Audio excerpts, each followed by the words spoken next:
Welcome to 1111 at the Garden. My name is Brad Thompson. We're glad you're with us. The service has now begun. We're going to start with a song. Elena's going to sing it. A little something for you to ruminate on, and we hope you enjoy it. Here we go.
Go, Elena. Wow, is that fun or what? Thank you, Elena. Thank you, man. Great job. It's time for us to light the welcome candle. It is lit, reminding us that the light always shines in the darkness.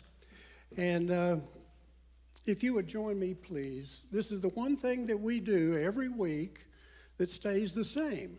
We read different scriptures, we hear different words said, we hear different songs sung, but this is the one thing that we do. If you want to call it a ritual, I guess it's a ritual, but it's very meaningful to me. If you would join me, please. Come, come, whoever you are, wanderer, worshiper, lover of leaving, it does not matter. Ours is not a caravan of despair. Come. Even if you have broken your vows 1,000 times, come yet again. Thank you, George. It's special to us, too. 1111, I want to invite you now to please stand and sing your little hearts out with us. This is a classic 1111 song, so here we go. Let's come dance.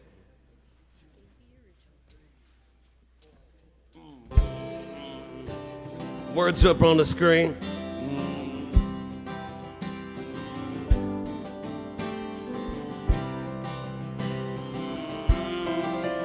All right. Please join us. There are no steps to this sacred dance, just the feel of your feet on the floor. Arms in the air, as free as your bird, and as simple as a wave on the shore. All right. The voices you heard have no power here. Find a rhythm that fits how you live. Silence the critical voices inside us that stray our lives through a sieve. Chorus. God of pleasure and wilderness, grant us the wisdom to dance with creation. God of wonder and bliss, give us love for the beauty of all our relation. All right. As we stretch out our hands to the heavens so fair, let this dance be our prayer.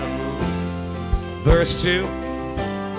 We move in a mystery of all that we see. We dance for the wonder of being. We dance through the struggles to remind us how the truth is finally free. All right. God of pleasure and wilderness, grant us the wisdom to dance with creation. God of wonder and bliss, give us love for the beauty of all our creation. As we stretch out our hands to the heavens so fair. Yeah, yeah. Let this dance be our prayer. Kevin Grove.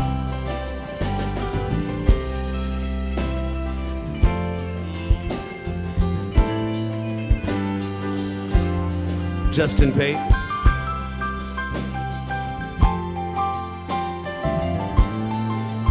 Verse 3. Come dance with your brothers and leave all your cares. Come sisters and mothers and let down your hair. Come stars of the morning and darkest of night. For the joy of creation's God's greatest delight.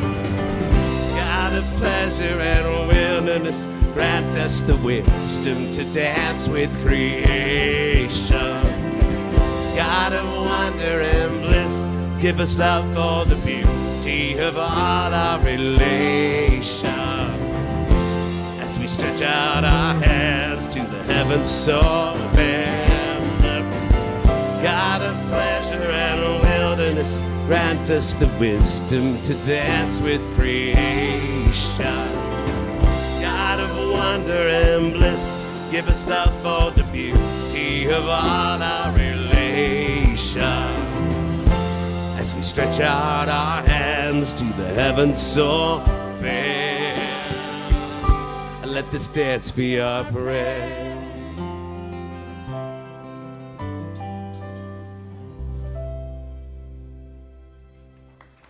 That's a keeper. Ooh, I'm live. I was going to tell you, if you have never sat on the front row, the energy up here is unbelievable. You should check it out. So this is our time of sharing our gifts with others in need. If you feel so inclined, this is a time to give. You're welcome. They can sit, right? Oh, yeah, sure, please. Have a seat. It's easier to get to your wallet when you're standing, though. There you go. But I have Sharm and Wes who are coming. They're going to pass the plate. This is a time for sharing if you feel so inclined. There's no obligation, but it's certainly appreciated, and we're going to hear some great music while we pass the baskets. Hey, John.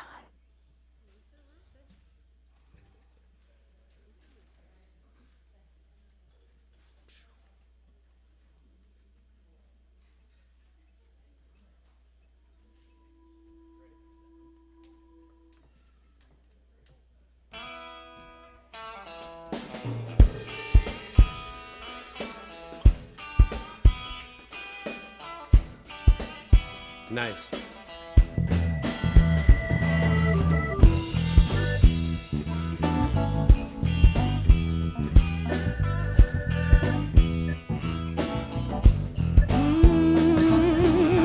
Somebody asked me what it really means to be true.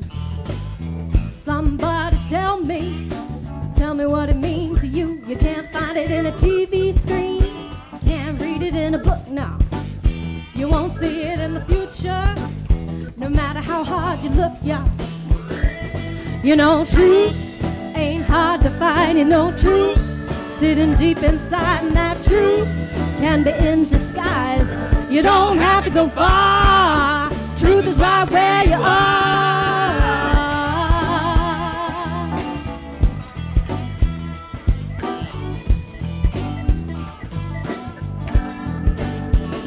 Ooh, somebody asked me what it really means to be true. Somebody tell me what it means to you. You're trying to find it in the government, y'all. You look for it in the courthouse too. Try to speak it in a cell phone, y'all. Wait and hear it on the radio news. You can't find it in a whisper. You can't find it in a shout, no. You can't find it in a schoolyard. Oh, sing about it in a church house. Look out, y'all. I said truth, getting hard to find. You know truth, somewhere deep inside. You know truth, it'll change your mind. And truth, it may be in disguise. You don't have to go far. Truth is right where you are.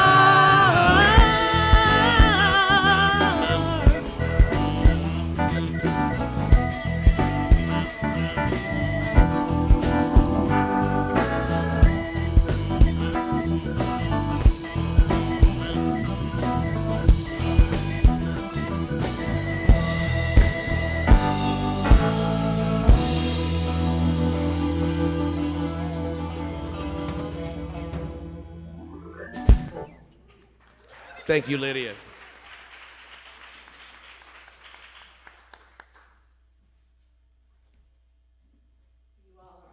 And that is the truth. Thank you, Sid. Good morning, everyone. I'm Cynthia Powell, and I'm delighted to be guiding the Kairos moment. I'd like to start with something from Daily Word, and the word today is visionary. I am divinely inspired with creativity. I am a visionary. In the past, I may have been advised to get my head out of the clouds or be less fanciful, more practical. By using my divine gifts of faith and imagination, it's one of the most useful, practical things that I can do. I see myself in the stories of figures whose dreams led to breakthroughs in spiritual understanding. With the clarity of spiritual vision, I use wisdom to discern what is right for my life and will to choose the direction to follow. My gift of order helps me know where to begin, and zeal gives me the spark to get started. Mine is the life of a visionary, a mystic. I pay attention to my dreams and inspirations and act upon them to help my visions become reality.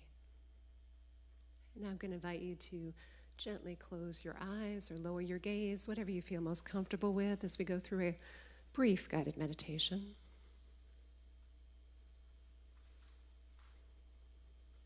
And just taking a few moments to tune in the sensations of breath within the body. Noticing where you feel the breath most succinctly. It might be in the nostrils, it might be in the chest, perhaps in the abdomen.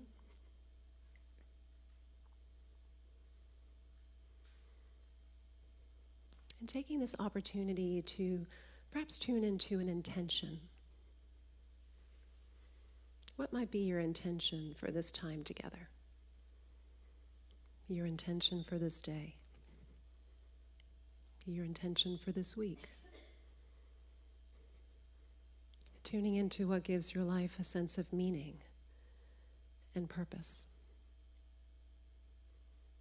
How are you a visionary?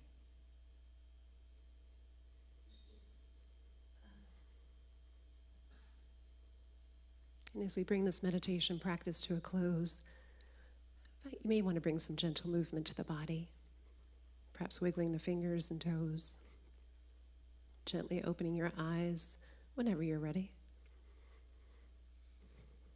And before I share this quote, it reminds me of a conversation I had with my dad about 20 years ago.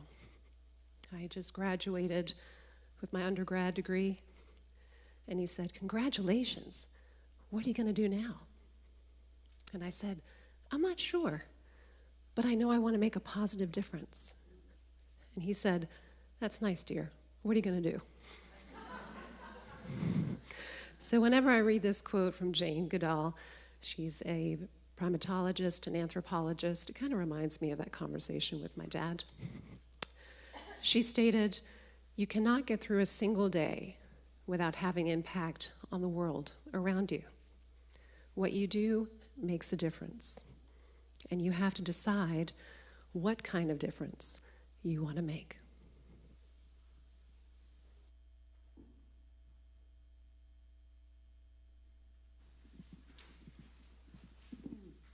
Thank you, Cynthia. She always does a beautiful Kairos moment for us. Our scriptures today, I think, are very powerful and very timeless, and there are 3 of them. The first one is about our thinking, what we keep in our mind, put in our mind, from Philippians. Finally, brothers and sisters, whatever is true, whatever is honorable, whatever is just, whatever is pure, whatever is pleasing, whatever is commendable, if there is any excellence, and if there is anything worthy of praise, think on these things. The next one is from James, and it is about how important the words that we speak are. If any think they are religious and do not bridle their tongues, but deceive their hearts, their religion is worthless. Religion that is pure and undefiled before God the Father is this: to care for orphans and widows in their distress, and to keep oneself unstained by the world. The third one is from Corinthians, and it is about becoming mature. The world is unprincipled. It's a dog-eat-dog out there. The world doesn't fight fair. But we don't live or fight our battles that way. Never have, never will. The tools of our trade aren't for marketing or manipulation, but they are for demolishing that entire massively corrupt culture. We use our powerful God tools for smashing warped philosophies, tearing down barriers erected against the truth of God, fitting every loose thought and emotion and impulse into the structure of a life shaped by God. Our tools are ready at hand for clearing the ground of every obstruction and building lives of obedience into maturity. From the Message Bible.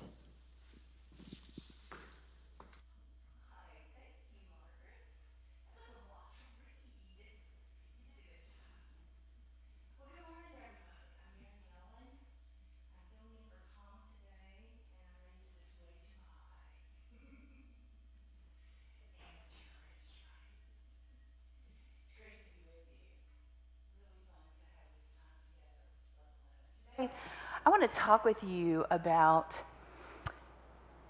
something that I learned from my grandmother. Tom is a master storyteller, and I love to hear and tell stories. So I want to share with you a part of my life that made a big difference in how I grew up. When I was young, about this time of the year, I would pack my suitcase and make the long car drive to North Louisiana. Spring Hill was the town where my grandparents lived, and I would spend most of the summer there with my grandmother and grandfather. I loved getting away from my family. I was the oldest sister of 3, and I often had the responsibility of taking care of the little kids in the house. And so going to Grandma's house was my time away, where I was the center of attention. Grandma did anything and everything that I wanted to do, And she did all the things she had to do so that she could teach me how we processed and learned as Southern ladies. She taught me how to cook and how to can vegetables that they grew in their garden and how to bake. And I ate, and it was wonderful. And I felt just nurtured and loved and cherished in that environment. And every year I looked forward to that time when I would spend the summer with Grandma and Grandpa. And as I got older, we still did the same things, but I was becoming a little more moody and restless. And I started to complain. I would say to my grandmother, I'm bored. There's nobody my age around here. I need to do something more exciting. Can we go to town to the drive-in tonight? Or I would ask her to go somewhere that they had never been, like to the rodeo. Or, I mean, that was a big thing in North Louisiana. And if I got stuck in the house and just couldn't do anything really fun and exciting, I would really start to get down. And I would say, you know, what is my life going to be like? This is so mundane. And I became a bit of a drama queen. I hate to admit it. But I would just say, you know, life is unfair. Life is so hard. And she would say, Mary Ellen, I think you have begun stinking thinking. I had never heard that term before. She had a way of reframing my negativity to something else that was curious and unknown, even though it wasn't the most exciting thing in North Louisiana. She encouraged me to think of possibilities rather than limitations, and she taught me about people like Corrie ten Boom, who survived the Nazi war camps during the Holocaust. She told me stories about Helen Keller, who, after a terrible illness when she was just 19 months old, she became completely deaf and blind, but she still managed to become educated through the help of her teacher, Anne Sullivan. And she learned to communicate and ended up being the first person with disabilities to finish college at Radford School of Harvard. She would tell me about people that she knew in town who had overcome difficulties after the war or in the society that they lived in North Louisiana. And she inspired me to think bigger and better and different than I did. She also heralded the people who overcame suffering when they did the right thing or worked with limitations to push against the boundaries and be their best self. She wanted me to be better and do better and become something special. I grew up in a family that were staunch conservatives. And here's a hint. I was a branch of the Protestant denomination that broke away from the larger church in support of slavery in the South. My grandmother and her sister were the United Methodists in the family, the black sheep. My grandmother would often say, you know, we Methodists, we believe it's really all about the love. Now, not everyone has balancing influences in their life like my grandmother and my Aunt Ellen. Some children, some families teach hate. They teach superiority and judgment over others. Some are taught that they are the only ones who hold the sacred truth and everybody else is banished to destruction. So I'm fortunate to have had those influences in my life. And here in this 1111 community, we are known as a safe place to ask questions. The hard questions about life, faith, relationships, anything, everything. Well, after the service today, I'm going to pack up my car and I'm going to drive down to Round Rock, Texas for the first annual conference of the Central Texas Conference since these sweeping changes of the jurisdictional conference. It's going to be a new day in the United Methodist Church. And as an elder in the Methodist Church, it is for me a time of reflection, a time of clarification, a time of dreaming and thinking bigger than I ever have before. And I'm kind of excited about that. It's also a time to think about what we hold most dear, what matters most. And we have made the decision in our church to love more than hate, to welcome more than we exclude. So, as an elder, my primary job is to show love. I learned in seminary that everybody has an embedded theology. It's our bigger-than-life belief system that explains the unexplainable, assuages our fears, and helps us endure those things that go bump in the night. And I don't know if you've discovered this yet in your life, but usually what we imagine is so much worse than the noise itself. But I do believe that there are things to be afraid of, and one of the things I'm most afraid of is toxic faith. Religiosity that is empty of anything pure and good and true, but something that is this manipulative, deceptive control factor that we see in our society in many pockets that frightens me. Toxic faith distinguishes between a healthy faith and a misguided religiosity in the addictive practice of religion. Do you know people who do this?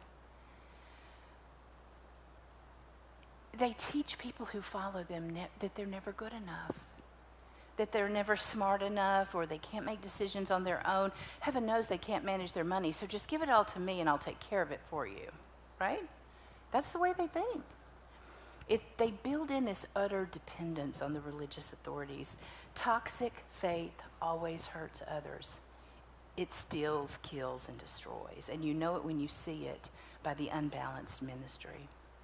Well, in my lifetime, there's been a litany of toxic faiths that I've witnessed, and these should ring a bell for you. Jim Jones in the People's Temple, you've heard of that?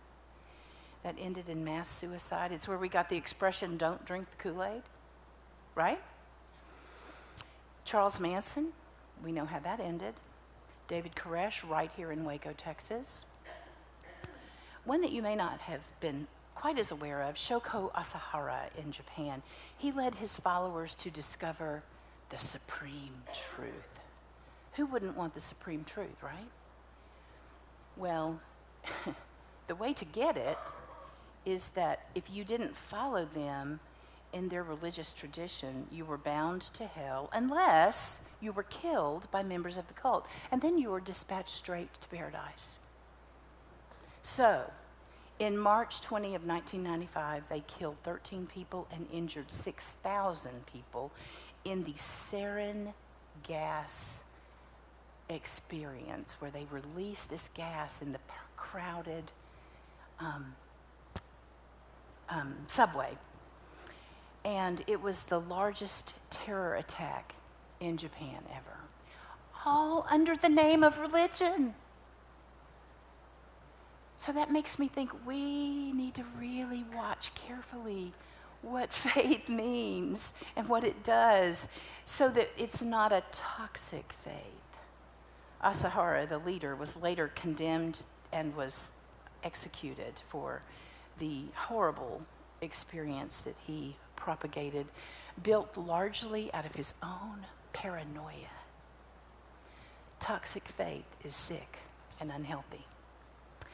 Well, as I said before, the family I grew up in was a staunch conservative Christian family, and they really taught me to try to meet the mark of what good girls and good ladies look like. And so I was always on that, making that effort. But I never, like others, I never felt quite good enough, never accepted. Well, I learned to see some very destructive things in my home church experience. And I read recently that Cory Booker said, "Don't speak to me about your religion. Show me what you believe by how you treat other people." Does that not make sense?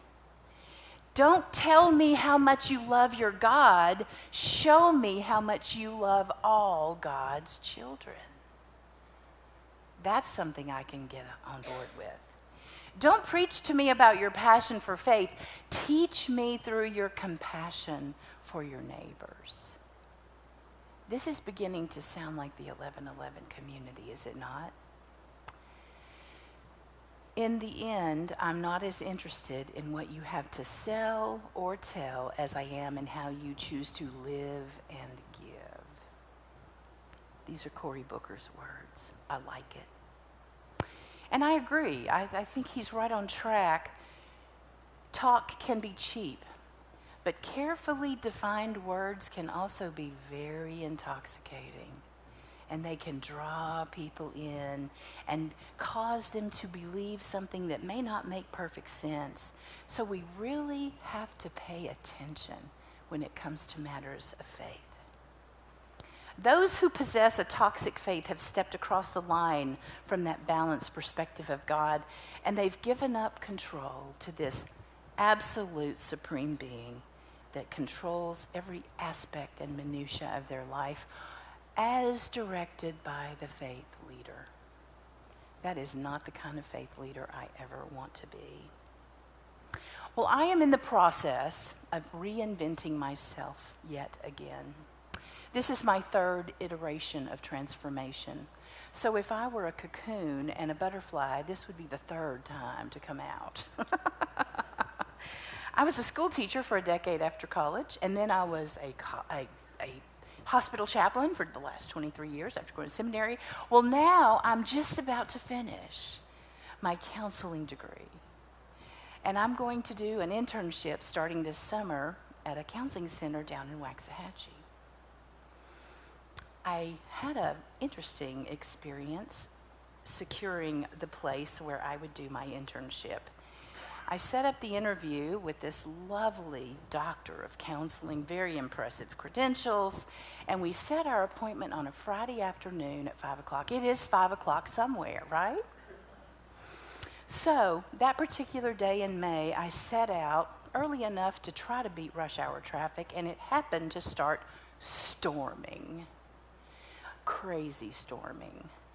And so I'm in rush hour traffic, and there's rain pelting the car, and I think, okay, I just have to make it to Waxahachie.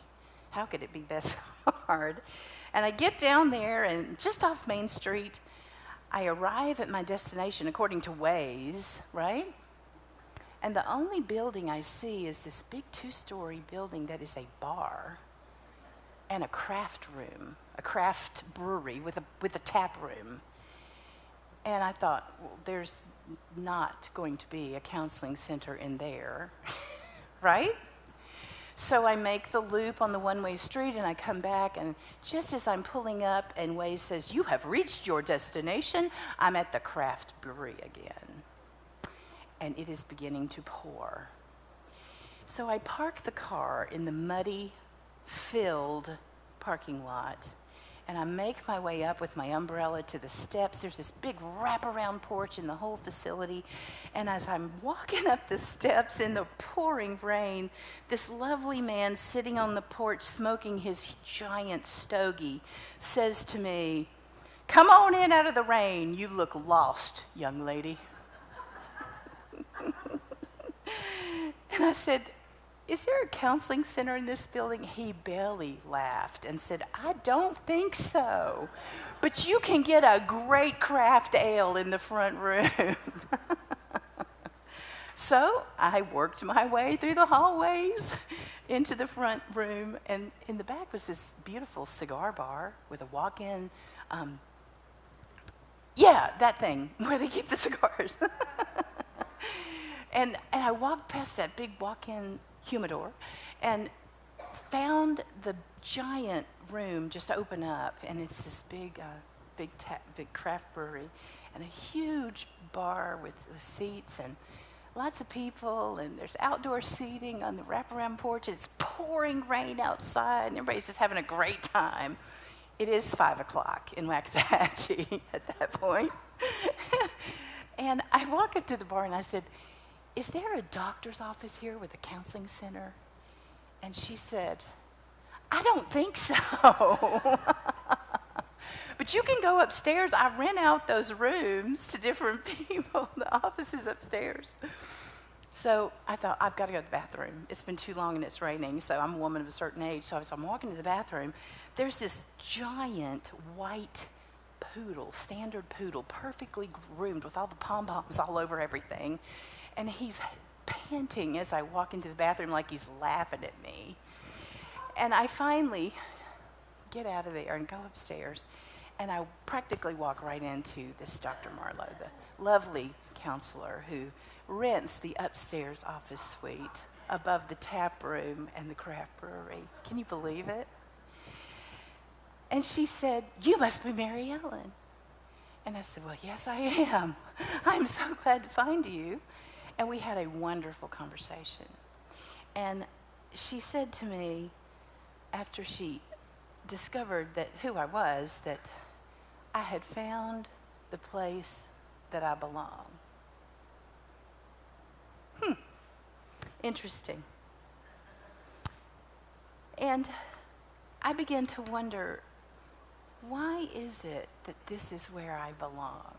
And how does she know that when she just met me? It's strange. And we talked about the needs of the people there and the counseling experience in that setting and in the world right now. And she shared with me that in Waxahachie there are 4 active cults. And a big part of her counseling population have been infected by that, and they're coming out of it. And she helps with deprogramming and counseling her clients. She had lots of stories about stinking thinking. And I thought, maybe I am where I belong. Another way that we can counter stinking thinking is with aphorism. Do you know what that is? Aphorism. It is the finest thoughts in the fewest words. So clearly my sermon today is not an aphorism. So I'm going to draw this to a close. Way too many words. One of my favorite TV personalities is Hoda Kotb. I've watched her career. I started out in New Orleans in high school, and she was just starting out in her career as a brand new, young, beautiful anchor on New Orleans television. Well, she went over and became a national celebrity as a international war correspondent in Afghanistan. And then she came back and became a national TV host for the news, and she shared very publicly her story of divorce and breast cancer, and has just really put herself out there as a woman who struggles in the life of a professional and who is an overcomer. And she has written a number of books that are beautiful examples of how we can overcome. And one of my favorite ones is titled, "Where We Belong, the Journeys That Show Us the Way." You ever thought you could write about that? She asked 4 questions. I'm going to close with these 4 questions. And I'm going to give you the answers that I would have given for these 4 questions so you don't have to think about it. But I want to see if your answers agree with mine. So here's the answers I would give. No, yes, I think so, I hope so. Okay?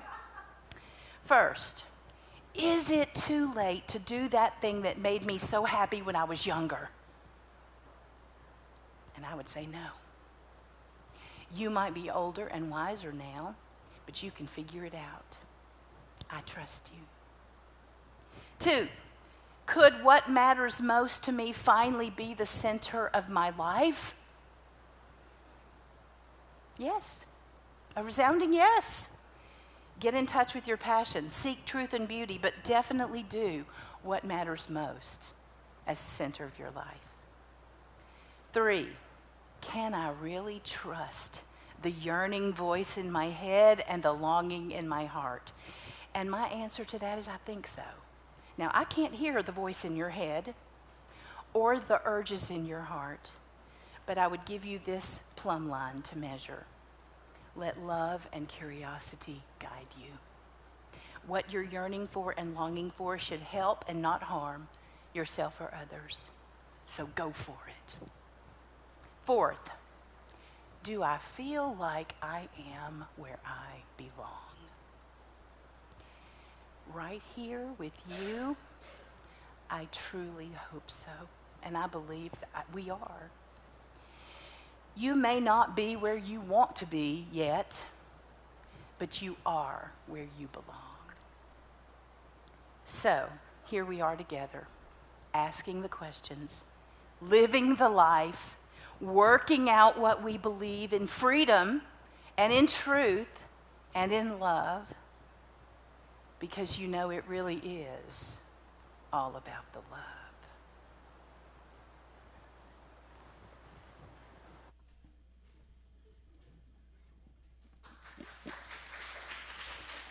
Yeah.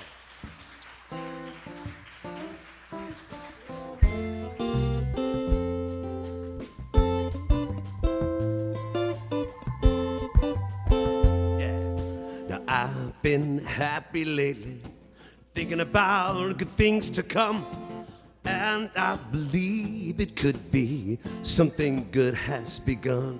Oh, I've been smiling lately, dreaming about the world is fun, and I believe it could be someday it's going to come. 'Cause out on the edge of darkness there rides a peace train. A peace train, take this country, come take me home again. I've been smiling lately, thinking about good things to come, and I believe it could be something good has begun. A peace train sounding loud, ride on the peace train. Ooh, come on the peace train. A peace train, holy road. Everyone jump on the peace train. Ooh, come on the peace train. Oh, get your bags together, bring your good friends too, 'cause it's getting nearer, suited to be with you. Come and join the living, it's not so far from you, and it's getting nearer, soon it will all be June. A peace train sounding loud, ride on the peace train. Ooh, come on the peace train.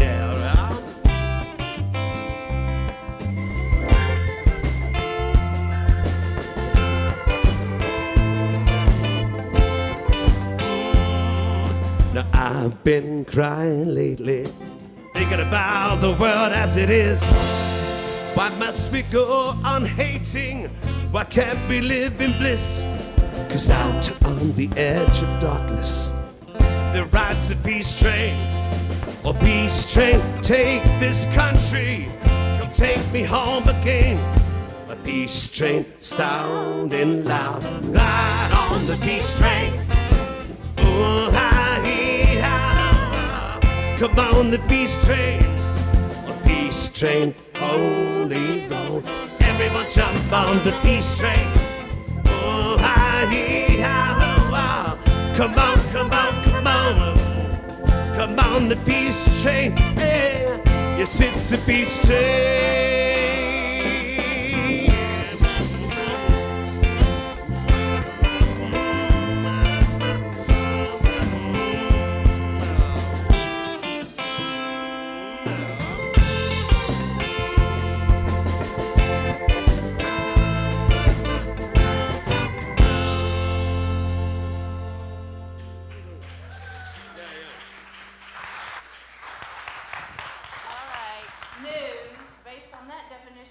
Holy roller. How about you? Let's stand up. It has been great to be with you today and one another. I am sorry I skipped the meet and greet time, so hug each other's neck before you leave this place, for heaven's sake. But it's wonderful to see you, and I do wish you every joy as we leave this place. Go in peace, knowing that you are precious.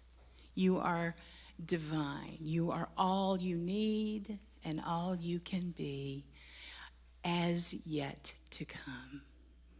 Good things are ahead. Go claim it. Amen.